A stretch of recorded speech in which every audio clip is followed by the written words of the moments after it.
கும்பகோணம் மக்கள் அனைவருக்கும் வணக்கம். தேசிய ஜனநாயக கூட்டணியிலிருந்து வந்திருக்க அனைத்து அன்பர்களுக்கும் வணக்கம். இந்த கும்பகோணத்துல தொடர்ந்து 3 முறைகளுக்கு மேல நீங்க சாக்கோட்டை அன்பழகன் அண்ணாக்கு தான் நீங்க ஓட்டு போட்டிருக்கீங்க. 3 முறை தொடர்ந்து நீங்க ஆட்சி கொடுத்திருக்கீங்க.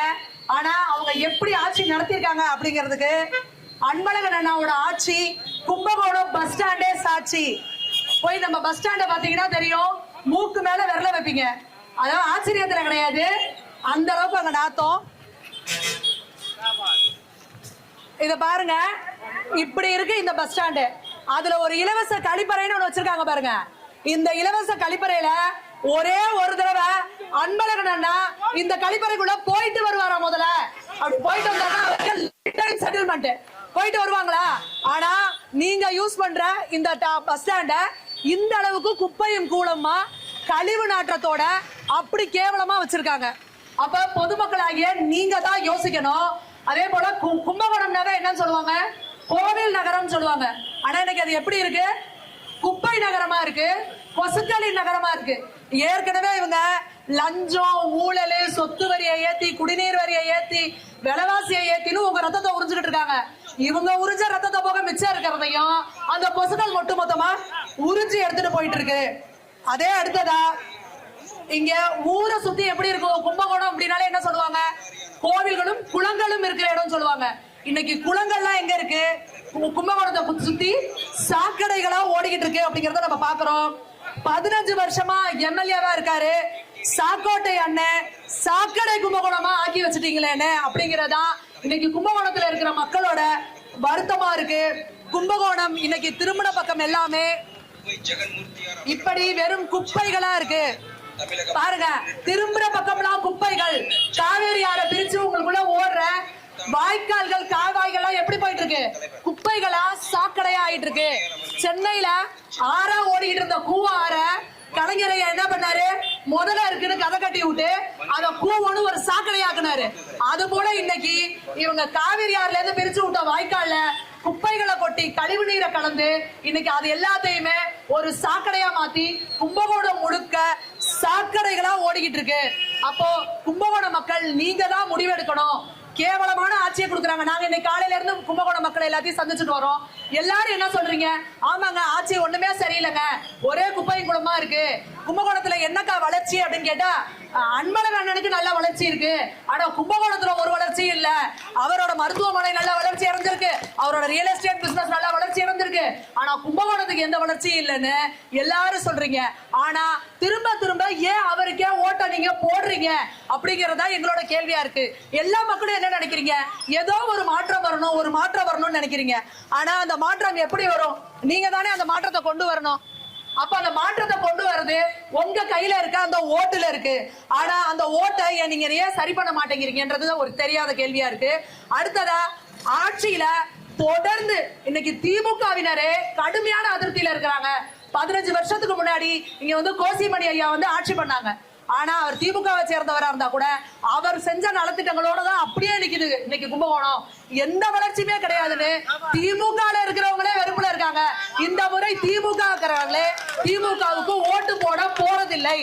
அன்பழகன் அண்ணா வாக்குறுதிகள் கொடுத்தாரு போன முறை. இதோ அன்பழகன் கொடுத்த வாக்குறுதிகள் என் கையில பிரிண்ட் அவுட் இருக்கு. இத நான் கும்பகோணம் கிடையாது, நான் கேட்கிறேன், நீங்க தான் பதில் சொல்ல போறீங்க. அவர் இதெல்லாம் செஞ்சிருக்காரா அப்படின்றத. கும்பகோணத்தை தனி மாவட்டமா அறிவிப்போம். அறிவிச்சாங்களா? அறிவிச்சாங்களா? ஸ்டாலின் ஐயா வந்து என்ன சொன்னாரு? 100 நாள்ல அறிவிப்போம்னாரு. அறிவிச்சாங்களா? அறிவிக்கல. அடுத்து போக்குவரத்து மேம்பாடு, புதிய மேம்பாலங்கள் கட்டுவோம், புறவழிச்சாலை திட்டங்கள்லாம் கட்டுவோம். நாங்க கட்டியிருக்காங்களா? எத்தனை மேம்பாலங்கள் வந்திருக்கு? இன்னைக்கு இந்த இருக்கிற ரோடெல்லாம் எப்படி இருக்கு? குண்டு குழியுமா இருக்கு. அடுத்து மகாமல குளத்தை சீரமைப்போம், குளத்தை சுத்தி நிறைய அடிப்படை வசதிகளை சரி பண்ணுவோம், நவீன தங்குமிடங்கள்லாம் அமைக்கப்படுது போட்டிருக்காரு. போட்டிருக்காங்களா? அப்படி ஏதோ அமைச்சிருக்காங்களா? அந்த குளத்தை சுத்தி இன்னைக்கு எப்படி இருக்கு? மகாமக குளம் குப்பை குளமா இருக்கு. அதான் மிச்சம். மகாமக குளத்துல சாக்கடை தண்ணியை கலக்குறாங்க அப்படின்ற பெரிய வேதனை வருத்தமும் இந்த மக்கள் கிட்ட இருக்கு. அடுத்து விவசாயிகள் நலனுக்காக டெல்டா பகுதிகளில் தங்கு தடையின்றி நீர் கிடைக்க பாசன வாய்க்கால்கள் தூர்வாரப்படும் இருக்காங்க. தூர்வாரி இருக்காங்களா? தூர்வாரி இருக்காங்களா? இல்ல. விவசாயிகளுக்கு தேவையான நலத்திட்டங்களை முன்னெடுப்போம். நாங்க ஏதாவது நலத்திட்டங்களை உங்களுக்கு கொடுத்திருக்காங்களா? கிடையாது. கொள்ளிடம் ஆற்றுல தென்கரை ஆறுகள் தூர்வாரப்பட்டு கரைகள் பலப்படுத்தப்படும் இருக்காங்க. அப்படியேதான் செஞ்சிருக்காங்களா? எதுவுமே செய்யல. அடுத்து வேலை வாய்ப்பு, இளைஞர்களுக்கு உள்ளூரிலேயே வேலை வாய்ப்பு கிடைக்கும் வகையில் தொழில் துறையில் முன்னேற்றம் செய்யப்படும் இருக்காங்க. இங்க ஏதாவது புது கம்பெனி இண்டஸ்ட்ரி அந்த மாதிரி ஏதாவது ஆரம்பிச்சிருக்காங்களா? தொழில் துறையில ஏதாவது முன்னேற்றம் ஆயிருக்கா? சிறு தொழில்களும் ஊக்குவிக்கப்படும் இருக்காங்க. ஏதாவது சிறு தொழில்களை எதுவும் ஊக்குவிச்சிருக்காங்களா? நீங்க தான் சொல்லணும். அப்போ இந்த கும்பகோணத்தை குப்பகோணமா ஆக்கி வெறும் திரும்புற பக்கம்லாம் குப்பைகளை கூட சரியா இங்க ரிமூவ் பண்றது கிடையாது. நம்ம கிட்டத்தட்ட ஒரு 30 வருஷத்துக்கு முன்னாடி நான் ஸ்கூல் படிக்கிறப்ப இந்த கும்பகோணத்துக்கு வந்தேன், இந்த கோவிலுக்கு, திருநாகேஸ்வரத்துக்கு. நான் இன்னைக்கு திரும்ப வரேன். 30 வருஷத்துக்கு முன்னாடி எப்படி இருந்ததோ அப்படியே தான் இன்னமும் கும்பகோணம் இருக்கு. பெரிய வளர்ச்சிகள் இல்ல, பெரிய மாற்றங்கள் இல்ல. இப்படி என்னங்க வச்சிருக்கீங்கன்னு கேட்டா இது திமுக கோட்டை அப்படிங்கிறாங்க. அப்ப திமுக கோட்டைனா உங்க வீடுகள் எல்லாம் கோட்டை மாதிரி கட்டிக்குவீங்க, ஆனா ஊரை மட்டும் குப்பையா வச்சிருப்பீங்களா? அப்ப பொதுமக்களாகிய நீங்க தான் கேள்வி கேட்கணும். ஏன் எங்க கும்பகோணத்துக்கு வளர்ச்சி வரல, ஏன் எங்க கும்பகோணத்துல மாற்றம் வரலன்னு மக்கள் தான் கேள்வி கேட்கணும். என்னையா உங்க கோட்டைங்கிறீங்க, உங்க கோட்டையை எப்படியா ஓட்டையா வச்சிருப்பீங்கன்னு பொதுமக்களாகிய நீங்கள் ஓட்டு கேட்டு வரப்ப கேளுங்க. ஏற்கனவே இப்ப அன்பழகன் ஐயா ஓட்டு கேட்டு வரும்பொழுது அந்த 39வது வார்டு ஐயப்பன் நகர் இங்க எல்லாம் வந்து துரத்தி அடிச்சிருக்காங்க. நியூஸ் பாத்தீங்களா? நீங்க எல்லாரும் நியூஸ் பாத்தீங்களா? கும்பகோணம் பகுதி மக்கள் அவங்கள ஓட்டு கேட்டு வராம துரத்தி அடிச்சிருக்காங்க. நீங்க என்ன செஞ்சீங்க 5 வருஷமா? எதுக்கு வரீங்கன்னு? அப்போ மக்கள் கிட்ட மாற்றம் தொடங்கிருச்சு. மக்கள் கேள்வி கேட்க ஆரம்பிச்சிட்டாங்க. அப்ப நீங்க எல்லாரும் கேள்வி கேளுங்க. அப்போ இவங்களுக்கு என்ன ஆணவம்னா, நம்ம எவ்வளவு வேணா கேவலமா ஆட்சி நடத்தலாம், ஆனா இவங்க நமக்கு தான் ஓட்டு போடுவாங்க. நான் தான் 3 வருஷம் எம்எல்ஏ, 30 வருஷமா நாங்க தான் திமுக தான் ஆட்சி பண்றோம்ன்ற ஆணவத்தை நீங்க கொடுத்திருக்கீங்க மக்களே. தப்பு உங்க மேல. யார் தப்பு செஞ்சாலும், யார் ஒழுங்கா ஆட்சி நடத்தலனாலும் அடுத்த முறை அவங்களை தயவுதாசம் இல்லாம தூக்கி எறிங்க. அப்பதான் அவங்களுக்கு பயம் வரும். நம்ம ஒழுங்கா ஆட்சி நடத்தலனா மக்கள் நம்மள தூக்கி எரிஞ்சிருவாங்கன்ற பயம் வரும். அப்பதான் அவங்க உங்களுக்கு ஒரு நல்ல ஆட்சியை கொடுப்பாங்க, ஒழுங்கான ஆட்சியை கொடுப்பாங்க. இது கோவில் நகரம், ஆன்மீக பூமி. ஆனா நம்ம கடவுள்களை காலமெல்லாம் இழிவா பேசுறவங்க இதோ இன்னைக்கு கூட பாருங்க, அப்பா பிள்ளையெல்லாம் கோவிலுக்கு போனா விபூதி வச்சா நெத்தியில வச்ச விபூதியை அழிக்கிறாங்க. சனாதனத்தை ஒழிச்சே தீர்றேன்னு சொல்றாங்க. அப்படிப்பட்ட ஒருத்தங்களுக்கு இப்படி திரும்புற பக்கம்லாம் கோவில் வச்சிருக்க நாம, டெய்லி சாமியை கும்பிட்டு விபூதி கும்பிடும் வச்சிருக்க நம்ம அவங்களுக்கு ஓட்டு போட்டோம்னா நாம கும்பிடுற சாமிகளுக்கு நாம செய்யற துரோகம் இல்லையா? நான் மட்டும் சாமி கும்பிடுவேன், ஆனா சாமியை கேவலமா திட்டவனுக்கு ஓட்டு போடுவேனா? அப்ப என்ன மாதிரியான இந்துக்கள் நாம, என்ன மாதிரியான பக்தி நம்மளோடதுங்கிறத நாம தான் முடிவு பண்ணணும். அதே போல உங்களுக்காக சேவை செய்ய காத்திருக்கிறார் இந்த பக்கம் பாத்தீங்கன்னா அசோக்குமார் அவர்கள். அவர் இந்த பகுதியிலேயே பிறந்து வளர்ந்து ஒரு விவசாய குடும்பத்துல நல்ல படிச்சவர். நீங்க யோசிச்சு பாருங்க, அன்பழகன் ஐயாவை போய் பார்க்கணும்னா பிஏவை பார்க்கணும், அவ்வளவு சீக்கிரமா நீங்க போய் பாத்திர முடியுமா அவங்கள? ஆனா அசோக்குமார் தம்பியை நீங்க பாக்கணும்னா எப்ப வேணும்னாலும் உங்களுக்கு உதவிக்கு வருவாங்க. மாற்றத்தை கொடுங்க மக்களே. இந்த ஒரு முறை நிச்சயமா நீங்க தேசிய ஜனநாயக கூட்டணியில தாமரைக்கு வாக்களிங்கள். அசோக்குமாரை ஜெயிக்க வைங்க. ஒரு இளைஞனை நீங்க எல்லாரும் நினைக்கிறீங்க இங்க அரசியல் ஒரு சாக்கடைங்கிறீங்க. ஆனா அந்த சாக்கடையை சுத்தம் பண்றதுக்கு எங்களை போல இளைஞர்கள் வந்தா நீங்க வாய்ப்பு கொடுத்தாதானே நாங்க அந்த சாக்கடையை சுத்தம் பண்ண முடியும். ஏன் நீங்க திரும்ப திரும்ப அந்த திமுகவுக்கே ஓட்டு போடுறேன், அந்த சாக்கடையே திரும்ப கொண்டு வரேன், ஆனா எங்களுக்கு எந்த வளர்ச்சியும் இல்ல, எந்த மாற்றமும் இல்லைன்னு நினைச்சீங்கன்னா சொன்னீங்கன்னா நீங்க மாற்றத்தை கொடுக்கணும். உங்களோட ஒவ்வொரு ஓட்டும் முக்கியம், உங்களோட ஒவ்வொரு ஓட்டும் முக்கியம். நான் ஒருத்தி ஓட்டு போடாதனால என்னன்னு தயவு செஞ்சு யாருமே நினைக்காதீங்க. எல்லாரும் தயவு செஞ்சு ஓட்டு போடுங்க. ஓட்டு போடுற இடத்துல திமுகவை நம்ம தோற்கடிக்கணுங்கிற எண்ணத்தோட போடுங்க. அது ரொம்ப ரொம்ப முக்கியம். ஏன்னா நாம இப்ப விஜய் வந்திருக்காரு, அவருக்கு ஓட்டு போடலாம், சீமானண்ணே வந்திருக்காரு, அவருக்கு ஓட்டு போடலாம் நீங்க நினைச்சீங்கன்னா ஓட்டு செதறி போகுமே ஒழிஞ்சு அவங்களும் ஜெயிக்க மாட்டாங்க. நீங்க திமுகவை ஜெயிக்க வச்சிருவீங்க. அதனால தயவு செஞ்சு ஓட்டுகளை சிந்தாம செதறாம தாமரை சின்னத்துக்கே கொடுங்க. இந்த முறை திமுக காரங்களே திமுகவுக்கு ஓட்டு போட போறதில்ல. நல்லா முடிவு பண்ணிக்கோங்க.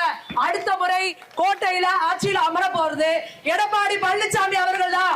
எடப்பாடி பழனிசாமி அவர்கள் தான் முதல்வரா வரப்போறாரு.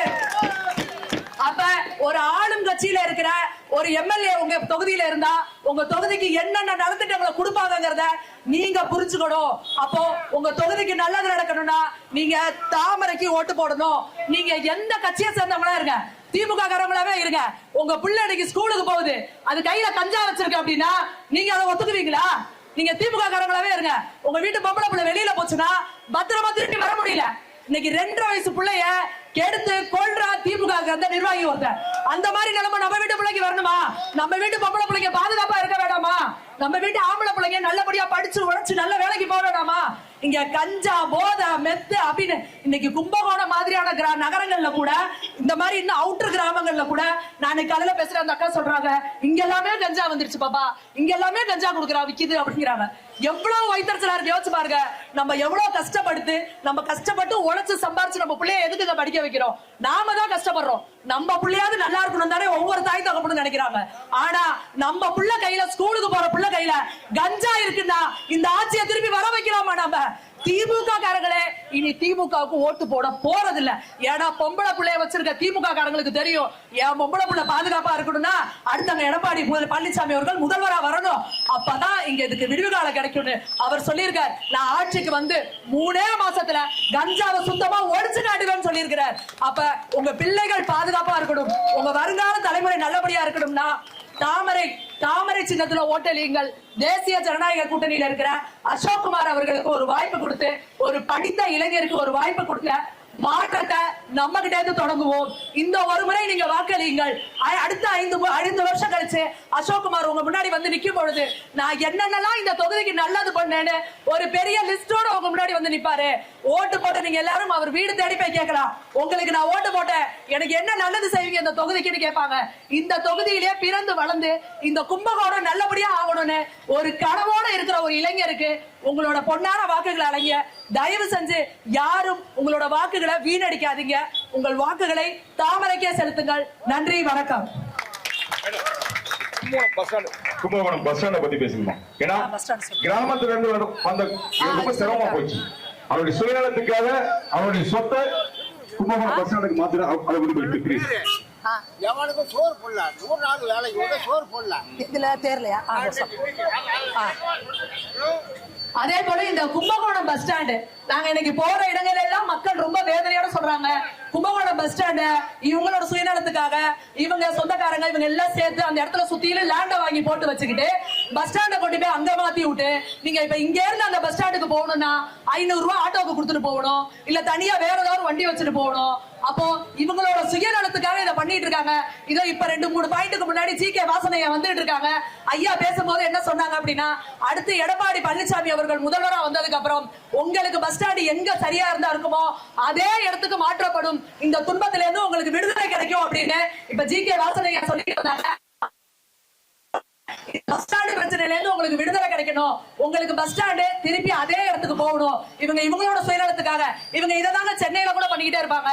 நல்லா இருக்க பஸ் ஸ்டாண்ட கோயம்பேடு பஸ் ஸ்டாண்ட தூக்கி கிலோபாக்கத்துக்கு மாத்திரன்னு மாத்தி இவங்க சொந்தக்காரங்களுக்கு ஃப்ரெண்டுகளை சொல்லி வச்சு அந்த இடத்துல ஃபுல்லா நிலத்தை வாங்கி போட்டுருவாங்க ஏக்கர் கணக்குல. அப்ப அந்த பஸ் ஸ்டாண்டை அங்க கொண்டு போய் அப்ப இவங்களோட நிலம்லாம் அடிமட்ட ரேட்டுக்கு அப்பாவி ஏழைகளை ஏமாத்தி மிரட்டி வாங்கிட்டு அதுக்கப்புறம் கோடி கணக்குல விலை வச்சு விற்கிறது. இதுதான் திமுக தமிழ்நாடு முழுக்க பண்ணிக்கிட்டு இருக்கு. அப்ப இந்த முறை தமிழக மக்கள் பார்க்கிற இடமெல்லாம் திமுகவை துரத்தி அடிச்சுட்டு இருக்காங்க. இந்த முறை திமுக ஆட்சிக்கு வரப்போவதே கிடையாது. அடுத்த முறை தலைமைச் செயலகத்துல கோட்டையில அமரப்போவது எடப்பாடி பழனிசாமி அவர்கள் தான். அப்ப உங்களோட குறைகள் அனைத்தும் தீர்க்கப்படும். குறிப்பா இந்த கும்பகோணத்துல காலையில இருந்து நான் போன இடத்துல இருந்து எல்லாரும் ஐயாவும் சொன்னாங்க, பஸ் ஸ்டாண்ட் அந்த மாதிரி பண்ணிட்டாங்கம்மா, பெரிய தலைவலியா இருக்கு மாடு. நிச்சயமா அதற்கு உங்களுக்கு ஒரு விடிவு கிடைக்கும் அப்படிங்கறத ஜி.கே. வாசனையா சார்பில் உங்க சார்ட்ட நான் சொல்லிக்கிறேன். அனைவரும் உங்களோட வாக்குகளை தாமரை சின்னத்துக்கு அளியுங்கள். நன்றி, வணக்கம். ரொம்ப சந்தோஷமா. அடுத்த